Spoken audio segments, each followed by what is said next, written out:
바울이 가지고 있었던 이 기쁨은 상황에 기인한 것이 아니었습니다. 상황적인 것이 아니었어요. 그가 가지고 있었던 기쁨은 관계적인 것이었습니다. 예수님과의 관계에서 오는 기쁨을 통해 바울이 고백해요. 자신이 가지고 있는 모든 것들을 나는 지금 다 해로 여기겠다라고 말입니다. 빌립보 사람들뿐만이 아니라 우리들에게도 바울은 동일하게 이야기합니다. 자신의 기쁨에 동참하라고 말이죠. 그리고 그 기쁨에 동참하는 것은 예수님의 마음을 품는 것, 예수님과 관계를 가지는 것, 예수님을 아는 것부터 시작이 됩니다.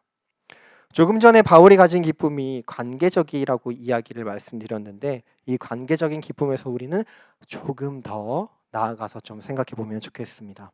우리에게 예수님을 알아가고 예수님을 닮아가고 예수님을 따라가려는 종말론적인 기쁨이 우리들에게 있어야 된다라고 저는 생각합니다. 빌립보서 2장을 시작하면서 사도 바울이 이렇게 이야기를 합니다. 예수님께서 하나님과 동등한 지위를 가지셨으나 그는 스스로를 높이지 않으셨고 그 지위의 이익에 고집하지 않으셨으며 오히려 하나님과 동등한 특권을 버리고 종의 지위를 취하셔서 사람이 되셨다라고 말입니다. 또 영원토록 크신 그분이 한없이 낮아지셨다라고 사도 바울은 이야기합니다. 그뿐만이 아닙니다. 그분은 순종으로 이 땅에서 사셨고 순종으로 죽으셨으며 우리가 잘 알고 있는 십자가 위에서 처참히 죽음을 당하셨습니다.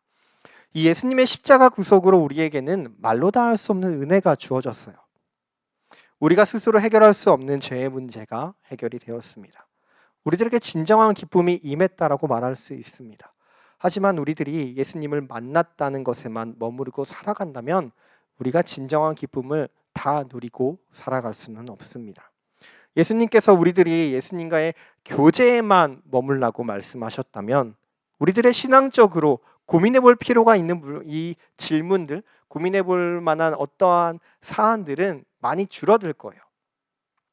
하지만 우리가 예수님과 교제를 하고 그분을 알아가면 알아갈수록 우리의 삶에서 나타내는 고백이 무엇인가요? 아까 사도 바울이 했던 고백 아닐까요?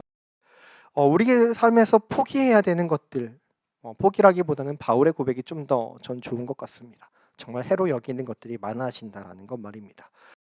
참 쉽지 않은 길인 것 같아요. 사도 바울은 정말 멋있게 표현했지만 이대로 살아가는 것은 너무나 쉽지 않은 일인 것 같습니다. 히브리서에 이런 말씀이 기록되어 있더라고요. 잘 아시는 말씀인데요. 믿음의 주여 온전하게 하시는 이인 예수를 바라보자. 그는 그 앞에 있는 기쁨을 위하여 십자가를 참으사 부끄러움을 개의치 아니하시더니 하나님 보좌 우편에 앉으셨느니라. 저는 바울이 가지고 있던 기쁨이 예수님과의 교제, 관계를 넘어서서 장차 임할 기쁨까지도 그가 바라봤다라고 생각합니다. 우리들이 다른 사람들을 섬기기 위해서는 주님을 바라봐야만 가능합니다. 다른 사람을 섬기는 행동으로 인해서 우리에게 기쁨이 있는 것이 아닙니다. 우리들이 다른 사람을 위하는 이타적인 삶을 살아가기 위해서는 우리가 끊임없이 주님을 바라봐야 합니다. 예수님이 다른 사람을 섬기신 모습을 우리들이 동일하게 똑같이 걸어가야 하기 때문입니다. 예수님은 장차 임하게 되는 기쁨을 위해서 기쁨으로 순종하시면서 십자가를 참으셨다라고 바울이 고백합니다. 예수님이 바라보신 기쁨은 하나님의 나라가 임하는 것, 온 세상이 하나님의 통치 아래 완전히 회복되는 그런 것이었습니다. 바울도 이런 하나님의 나라를 보았고 하나님의 통치로 세상의 만물이 회복되기를 기대하고 고대하고 있었습니다.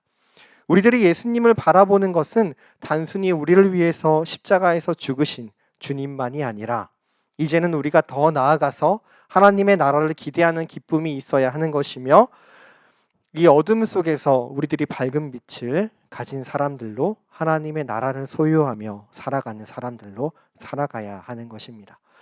사랑하는 아섬 청년 여러분, 우리가 누리는 참된 기쁨, 이 찐 기쁨은 우리의 삶에 있는 주님이 있을 때에만 가능한 것입니다.